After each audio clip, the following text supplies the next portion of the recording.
Students, one shot we বাড়াই ব্রাদার্সে তোমাদের সকলকে স্বাগত জানালাম। আশা করছি তোমরা সবাই ভালোই আছো। তোমরা যারা 2026 শিক্ষাবর্ষে মাধ্যমিক পরীক্ষা দিতে চলেছো তাদের জন্য আমার অনেক শুভেচ্ছা ও অভিনন্দন রইল। তোমরা জানো আমি ইতিমধ্যে তোমাদেরকে অনেক ভিডিও নিয়ে এসেছি, সে সমস্ত ভিডিওর সাথে তোমাদেরকে পরিচয় করেছি এবং সেই সমস্ত ভিডিও তোমরা খুব মনোযোগ সহকারে বুঝেছো এবং বুঝতে খুব সহজও লিখেছে। আর আজকে আমি এই ভিডিওটা নিয়ে এসেছি তোমাদের জন্য। তোমাদেরকে আমি বাংলা ব্যাকরণের প্রত্যেকটা সেকশনের মানে প্রত্যেকটা চ্যাপ্টার ওয়াইজ এখানে আমি চ্যাপ্টারের নাম আর প্রশ্ন বাছাই করে রেখেছি। সেই সমস্ত প্রশ্ন যদি তোমরা একটু মনোযোগভাবে দেখো এবং শোনো, তাহলে মাধ্যমিক পরীক্ষায় অন্তত ব্যাকরণ নিয়ে আর কোনো সমস্যায় পড়বে না, এটা সুনিশ্চিত। ঠিক আছে, 100% শিওর এটা। চলো দেখে নিই ফার্স্ট চ্যাপ্টার কারক ও অকারক সম্পর্কে। এখান থেকে আমি যে প্রশ্নটা নিয়ে এসেছি, ফার্স্ট প্রশ্ন বলছে বিভক্তি ও অনুসর্গের পার্থক্য লেখো। মোস্ট ইম্পর্টেন্ট একটা প্রশ্ন। বলবে যে বিভক্তি শব্দের পরে বসে আর অনুসর্গ কিছু ব্যতিক্রম ছাড়া শব্দের পরে বসে। এছাড়াও বিভক্তি কাকে বলে এটা দেবে, অনুসর্গ কাকে বলে লিখবে, বিভক্তির কিছু উদাহরণ দিয়ে দেবে এবং অনুসর্গের কিছু উদাহরণ দিয়ে দেবে। ঠিক আছে, তারপরের 2 নম্বর প্রশ্ন বলছে বিভক্তি শব্দের অর্থ কি। এটাও ইম্পর্টেন্ট প্রশ্ন। বিভক্তি শব্দের অর্থ হলো বিভাজন। তার বলছে তির্যক বিভক্তির উদাহরণ দাও। তির্যক বিভক্তির উদাহরণ আছে এরকম একটা, যেমন সে স্কুলে গিয়েছিল, এখানে তির্যক বিভক্তি কি স্কুলে, তির্যক বিভক্তি এখানে ঠিক আছে, এরকম। এটাও ইম্পর্টেন্ট একটা প্রশ্ন। তারপরের প্রশ্ন বলছে শূন্য বিভক্তি কাকে বলে। খুব ইম্পর্টেন্ট প্রশ্ন, শূন্য বিভক্তি কাকে বলে। শূন্য বিভক্তি এটা হলো যে শব্দবিভক্তি শব্দের সঙ্গে যুক্ত হয়ে শব্দকে পদে পরিণত করে কিন্তু নিজ অপ্রকাশিত অবস্থায় থাকে এবং মূল শব্দটির কোনো পরিবর্তন ঘটে না, তাকে শূন্য বিভক্তি বলে। এর উদাহরণ হলো রাজস্থান প্লাস হয়, তাকে এর কোনো বিভক্তি নেই, তাই এটা হলো শূন্য বিভক্তি। ঠিক আছে, তারপর বলছে কর্ম কর্তৃবাচ্যের উদাহরণটা, এটা তোমরা জানো, লিখে দেবে। তারপরে প্রশ্ন বলছে অনুক্ত কর্তা দেখা যায় কোন বাচ্যে। তোমরা সবাই জানো অনুক্ত কর্তা দেখা যায় কর্মবাচ্যের কর্তায়, বা কর্মবাচ্যের কর্তাকেই অনুক্ত করতে হবে, এটা বললে হবে। তারপরে প্রশ্ন বলছে কারক অকারকের মধ্যে পার্থক্য, লিখে দেবে কারক কাকে বলে আর অকারক কাকে বলে। এবার কারকের একটা উদাহরণ দিয়ে দেবে আর অকারকের একটা উদাহরণ দিয়ে দেবে, তাহলেই হয়ে গেল। ঠিক আছে, তারপরে আমি 8 নম্বর প্রশ্নে চলে আসছি। 8 নম্বর প্রশ্নে বলছে কর্তৃকারক কাকে বলে ও উদাহরণ দাও। ইম্পর্টেন্ট প্রশ্ন।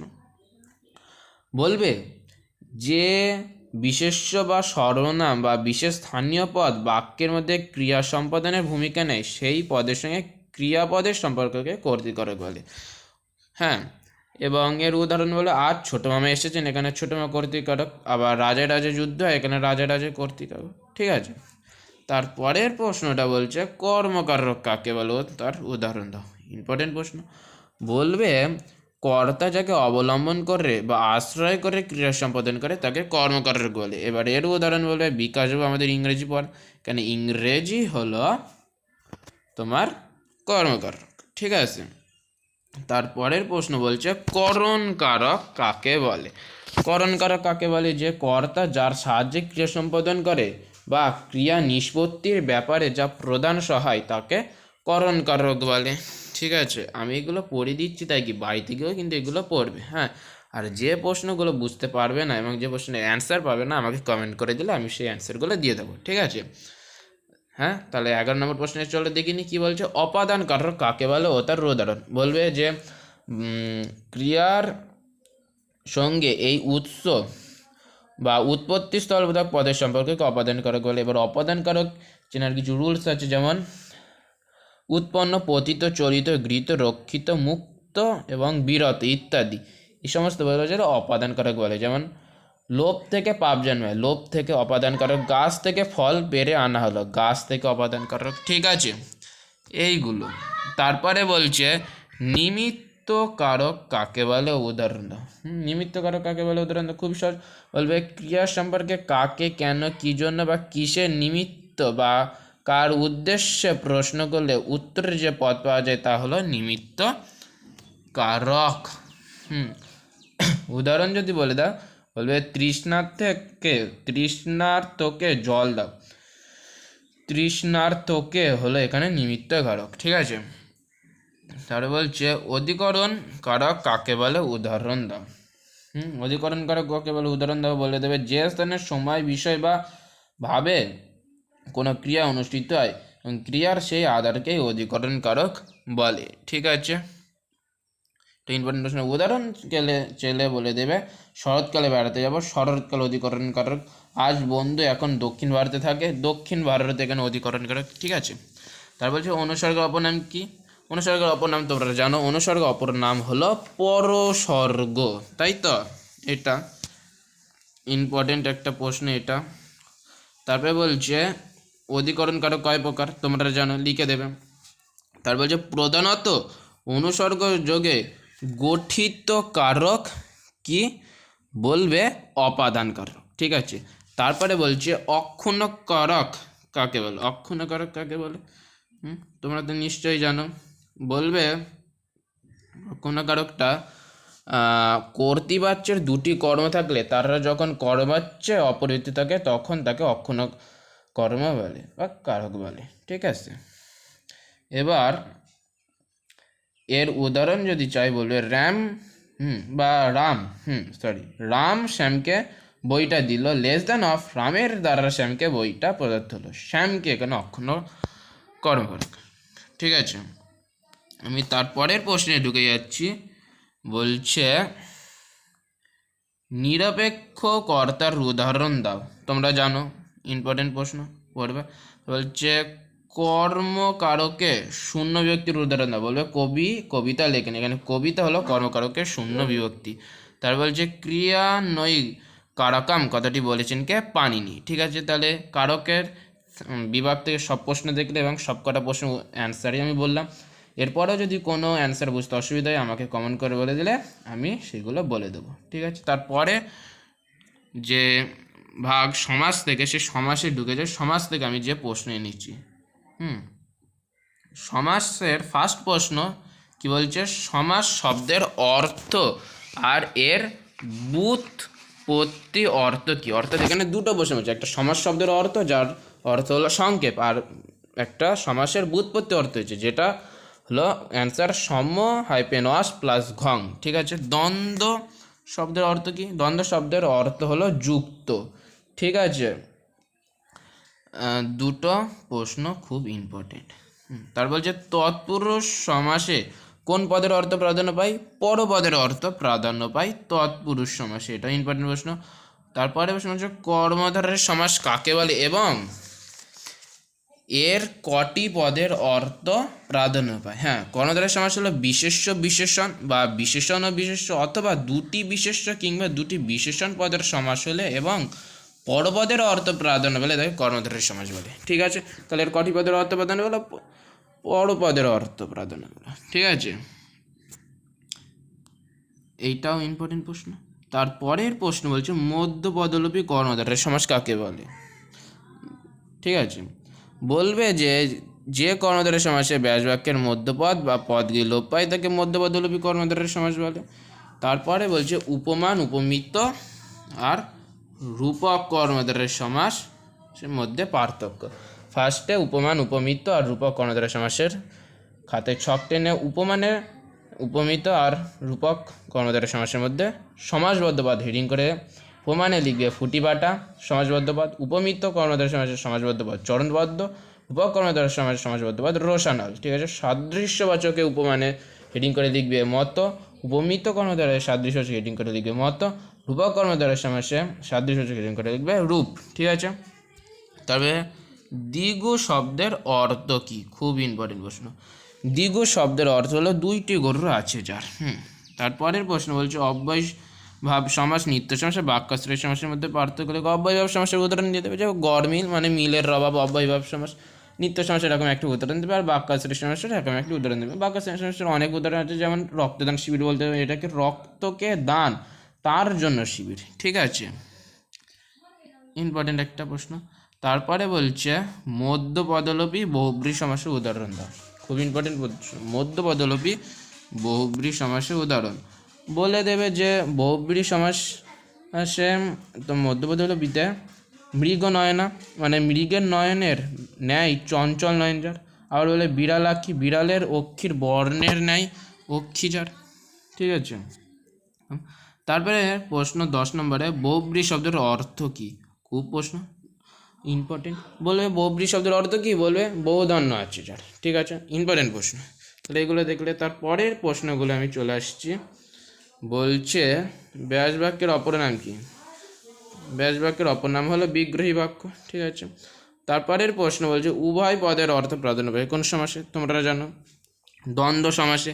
তারপরে বলছে দ্বিগু সমাস কাকে বলে? দ্বিগু সমাস কাকে বলে? বলবে যে সমাসে পূর্ববর্তী সংখ্যাবাচক বিশেষণ পরবর্তী বিশেষ এবং সমাসবদ্ধ পদটির মাধ্যমে সমাহার বোঝায় তাকে দ্বিগু সমাস বলে। ঠিক আছে। তারপরে কর্ম তৎপুরুষ ও করণ তৎপুরুষের মধ্যে পার্থক্য লেখো। লিখব কর্ম তৎপুরুষে এই সমাসে পূর্বপদের কর্মকারক বোধক বিভক্তি লোপ পায়, আর করণ তৎপুরুষে লিখবে এই সমাসে পূর্বপদের করণকারক বোধক বিভক্তি ও অনুসর্গ লোপ পায়। কর্ণ তৎপুরুষের উদাহরণ লিখবে লোক দেখেন, লোককে দেখেন, আর করণ তৎপুরুষের উদাহরণ লিখবে হাত ধরে, হাত দিয়ে ধরা। ঠিক আছে। তারপর হচ্ছে উপপদ তৎপুরুষ সমাস কাকে বলে? উপপদ তৎপুরুষ সমাস কাকে বলে? ধাতুর সঙ্গে প্রত্যয় যোগে কৃদন্ত পদ হয়, আর কৃদন্ত পদের পূর্বে যে পদ বসে তাকে উপপদ তৎপুরুষ সমাস বলে। ঠিক আছে, ইম্পর্টেন্ট প্রশ্ন। তারপরে যে প্রশ্ন হচ্ছে তদিতার্থক দ্বিগু সমাস কাকে বলে? খুব ইম্পর্টেন্ট প্রশ্ন। তদিতার্থক দ্বিগু সমাস সেটা হলো যে সমাসের সাহায্যে মূল অর্থ থেকে নতুন অর্থ নির্মাণ করা হয় তাকে তদিতার্থক দ্বিগু সমাস বলে। তারপরে প্রশ্ন অব্যয়ভাব সমাস কাকে বলে? এটাও ইম্পর্টেন্ট প্রশ্ন।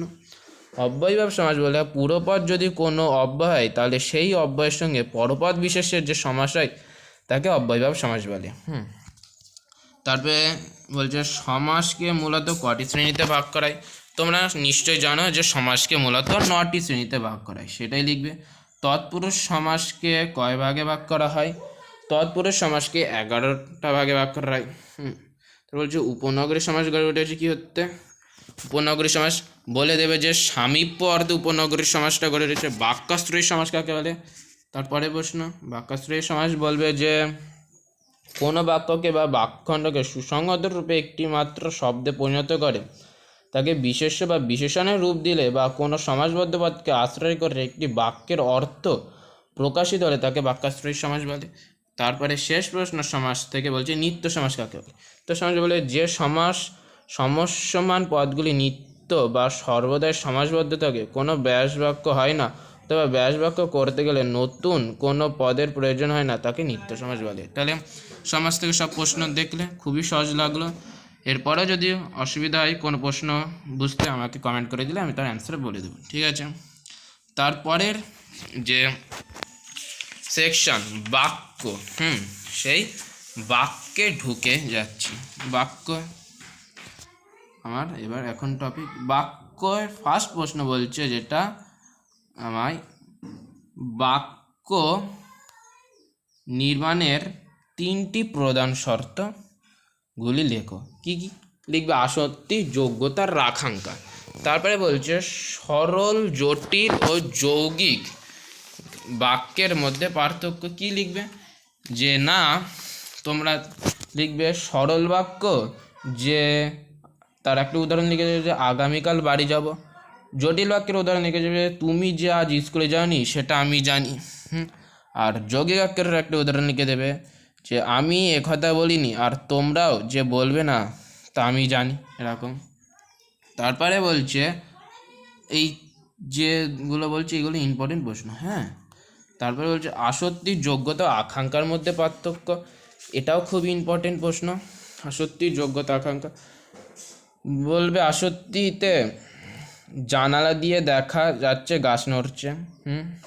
আকাঙ্ক্ষা আর যোগ্যতার উদাহরণ বলবে যে পশ্চিম দিকে সূর্য অস্ত গেল। আর আকাঙ্ক্ষা লিখবে আমি সুনীলের বাড়ি যাব। ঠিক আছে, ইত্যাদি।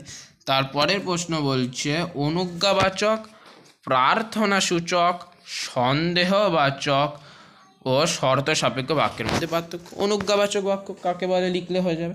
যে সমস্ত বাক্যের দ্বারা আদেশ, উপদেশ বা অনুরোধ বোঝে সেই সমস্ত বাক্যকে অনুজ্ঞাবাচক বলে, এবং এর উদাহরণ লিখে দেবে যে এখনই পড়তে বসো, এখনই পড়তে বসো, লিখবে রাস্তা দেখে পার হবে, কি রাস্তা দেখে পার হবে। প্রার্থনা সূচক, প্রার্থনা সূচককে সন্দেহবাচক বা প্রার্থনা সূচক বাক্যের উদাহরণ যদি বলবে যে ধরনের বাক্যের মাধ্যমে বক্তা কোনো কিছু প্রার্থনা করে সেই ধরনের বাক্যগুলিকে প্রার্থনা সূচক বাক্য বলে। এবং এর উদাহরণ লিখে যাবে তুমি নির্মল কর। সন্দেহবাচক বাক্যের এরকম কাকে বা লিখবে, উদাহরণ লিখে দেবে যে তুমি বুঝি কাল যাবে, কাল নাকি স্কুল ছুটি থাকবে এরকম।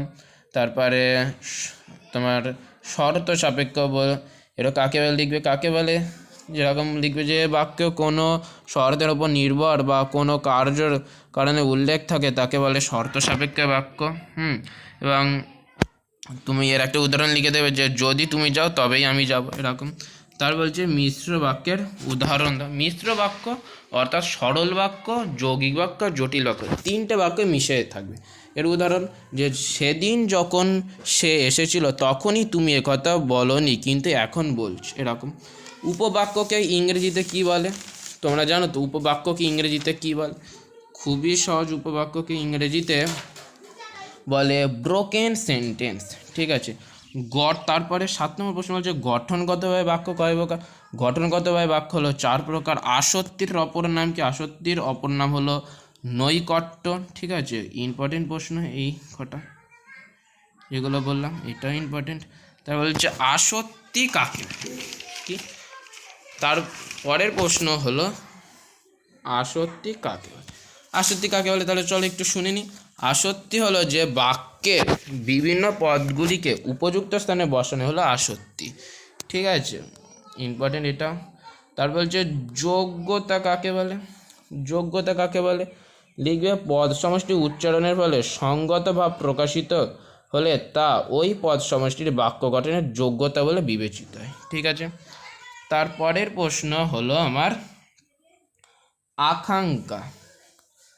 আকাঙ্ক্ষা কাকে বলে? আকাঙ্ক্ষা কাকে বলে বলে দেবে যে বাক্যের কিছুটা অংশ ব্যক্ত হওয়ার পরে যদি পরের অংশটি শোনা বা জানার কোনো আগ্রহ তৈরি হয় তাকে আকাঙ্ক্ষা বলে।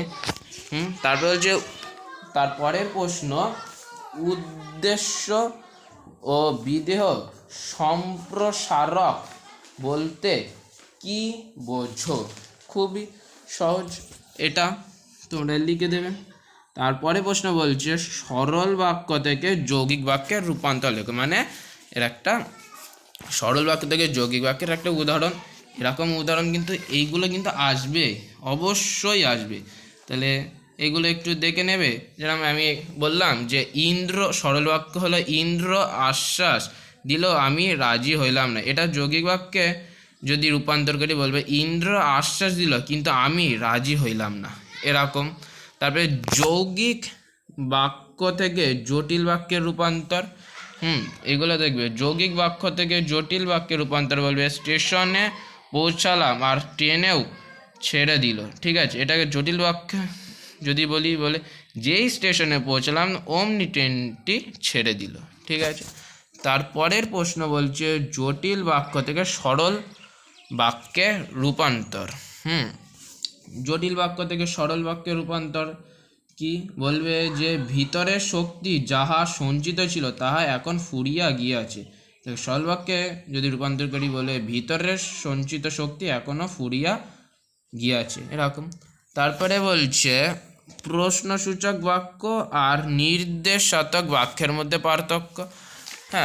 লিখে দেবে, অনেক উদাহরণ আছে। প্রশ্নসূচক বাক্য তুমি কাকে বা লিখতে পারো যে যখন কোনো বাক্যের দ্বারা কোনো রকম প্রশ্ন করায় তখন সেই বাক্যকে প্রশ্নসূচক বাক্য বলে। উদাহরণ লিখে দেবে কারা হনিয়ে যাচ্ছে। নির্দেশাত্মক বাক্য লিখে দিতে হবে যে যেসব বাক্যকে সাধারণভাবে কোনো কিছুর বিষয়ে বলা হয় অথবা বাক্যে কোনো ভাব বা ঘটনা সম্পর্কে সাধারণ বিবৃতি থাকে তাকে নির্দেশক বাক্য বলে। এর উদাহরণ বা মানে আবার নির্দেশক বাক্যকে হ্যাবাচক বা অস্তার্থক, আবার অন্যটিতে নাবাচক বা নগরার্থকও বলে।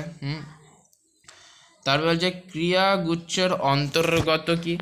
এটা খুব সহজ প্রশ্ন, তোমরা লিখে দেবে যে ক্রিয়াগুচ্ছের অন্তর্গত কি।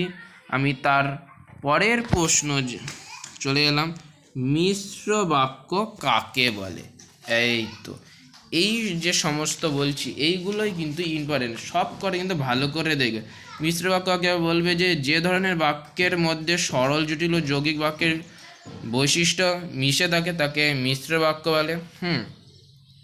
তারপরের প্রশ্ন 19 নম্বর প্রশ্ন বলছে, তোমার কথা আমার কাছে সোনার পাথরের বাটি জটিল বাক্যের রূপান্তর। এটা আর একবার ভালো করে বলছি না, তোমার কথা আমার কাছে সোনা পাথরের বাটি, এটা জটিল বাক্যে রূপান্তর যদি করো, যে তোমার কাছের কথা আমার কাছে কঠিন বাট খুবই কঠিন, এরকমভাবে বললে তোমাদের এটা অসুবিধা হবে না, সুন্দরভাবে বলে দিতে পারে। ঠিক আছে, তারপরে বসে ব্যাস আর কোনো ভয় নেই প্রশ্নসূচক বাক্যে রূপান্তর। এরকম তুমি বলতে পারো যে আর নিশ্চয়ই কি কোন, বা এরকম বলতে হবে যে আর কি কোনো ভয় আছে। ঠিক আছে, এই যে প্রশ্নসূচক বাক্য কি বললাম, ব্যাস আর কোনো ভয় নেই, প্রশ্নসূচক বাক্যে রূপান্তর যদি বলে দেবে আর কি কোনো ভয় আছে। ঠিক আছে, এরকম। তাহলে বাক্য শ্রেণীবিভাগ থেকে সমস্ত প্রশ্ন দেখলে সব ইম্পর্টেন্ট প্রশ্ন আমি তোমাকে বললাম, এবং ইম্পর্টেন্ট যে প্রশ্নগুলো আমি এসব দাগিয়ে দিচ্ছি, এই যে গুলো দেখলাম না, এইগুলো কিন্তু আসবেই, এইগুলো পারবে। ঠিক আছে, এই যে এইগুলো সব আমি দাগিয়ে দিলাম, যেগুলো দাগিয়ে দিচ্ছি এইগুলো আসবে। এগুলো পড়বে। তারপরের যে পার্ট আমি বাচ্চাই ঢুকে যাচ্ছি, বাচ্চা থেকে যেটা আমায় বলছে। চলো তাহলে আমার ফার্স্ট যে প্রশ্ন, বাচ্য কয় প্রকার ও কি কি। এটা তোমরা জানো, বাচ্য হলো 3 প্রকার। কি কি? কর্তৃবাচ্য, কর্মবাচ্য আর ভাববাচ্য। এবারে বলছে কর্তৃ, কর্ম, ভাববাচ্যের মধ্যে পার্থক্য লিখে দেবে। কর্তৃবাচ্য যে বাচ্চে বাক্যের মধ্যে কর্তাই প্রাধান্য লাভ করে এবং ক্রিয়া তার অনুগামী হয়ে থাকে, কর্তৃবাচ্য হলে উদাহরণ দিয়ে দেবে, সোমনাথ দারুণ ফুটবল খেলছে। আবার এরকম লিখবে, আজ কাজটা করবে, এরকম। ঠিক আছে, কর্মবাচ্য কাকে বলে, এটা লিখে দেবে যে কর্তার সঙ্গে সম্বোধন পদের বিভক্তি বা অনুসর্গ যুক্ত হয় এবং সেখানে যাতে কর্তা উজ্জ থাকতে পারে, অকর্ম ক্রিয়ায় এই বাচ্য হয় না, একে কর্মবাচ্য বলে। উদাহরণ দিকে বাঘ ছাগলটিকে হত্যা করেছে, এরকম। তারপরে ভাববাচ্যের একটা কাকে বলে লিখে দেবে, যে এরম লিখবে, যে বাচ্চা কর্তা বা কর্ম নয়, বাক্যের ক্রিয়া বা ক্রিয়ার ভাবটাই প্রধান হয়ে ওঠে, তাকে ভাববাচ্য বলে। এটা লিখবে। তারপরে এর প্রশ্ন বলছে কর্মকর্তৃবাচ্য কাকে বলে, আর উদাহরণ বলবে, যে বাক্য বিন্যাসে কর্তা অনুপস্থিত থাকে এবং কর্মই কর্তা হিসেবে প্রতীয়মান হয় তাকে কর্মকর্তৃবাচ্য বলে। উদাহরণ যদি বলবে যে বাঁশি বাজে। যে এই যে কটা দেখালাম না, 3টে ইম্পর্টেন্ট প্রশ্ন। 4 নম্বর প্রশ্ন বলছে, যে বাচ্চা কর্মকে কর্তা বলে মনে হয় তাকে কোন বাচ্য বলে। অবশ্যই তোমার জন্য ভাববাচ্য বলে। ভাববাচ্য থেকে কর্তৃবাচ্যের একটি উদাহরণ দাও। খুবই সহজ, ভাববাচ্য থেকে কর্তৃবাচ্যের একটা উদাহরণ বলবে, সুভাষিসের তো তাই বলে মনে হলো, লেস দ্যান অফ, সুভাষিস তো তাই বলেই মনে করলো, এরকম। ঢাক বাজে কোন বাচ্যের উদাহরণ বলে দেবে, কর্মকর্তৃবাচ্যের উদাহরণ।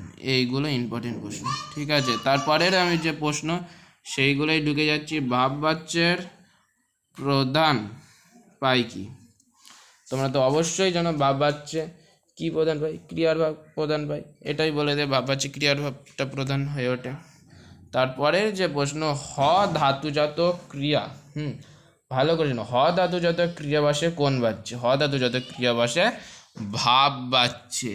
ঠিক আছে, তারপরে প্রশ্ন বলছে কর্তৃবাচ্য থেকে কর্মবাচ্যের রূপান্তর।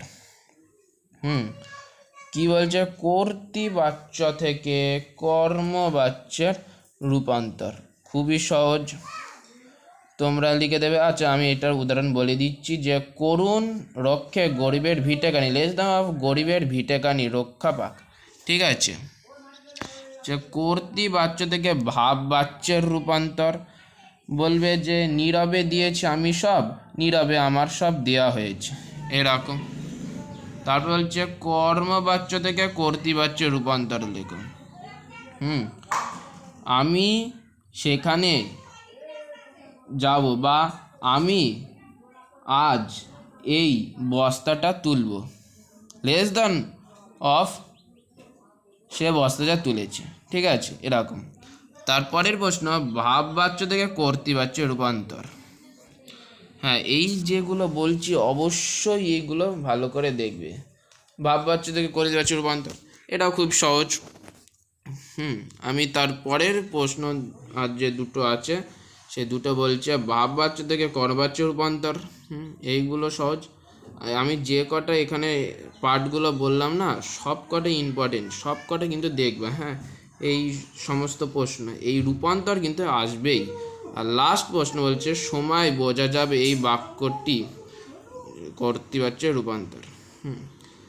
এইটা খুব ইম্পর্টেন্ট প্রশ্ন। যে কটা বললাম অবশ্যই পড়ে এখানের মধ্যে পরীক্ষায় আসবে। তাহলে আশা করি তোমরা এই সমস্ত কিছু বুঝতে পারলে। বাংলা ব্যাকরণ এই পাঠটুকুনি থেকে। তাহলে আমি তোমাদের শুভকামনা করছি যাতে তোমাদের 2026 সালে মাধ্যমিক পরীক্ষা সবার ভালো হোক, এই বলে আমি আমার ভিডিও স্টপ করলাম। আর তোমাদেরকে আমি যেগুলো পড়ালাম সেগুলো অবশ্যই যেন বাড়িতে ভালো করে দেখো, ঠিক আছে? তাহলে টাটা, বাই বাই।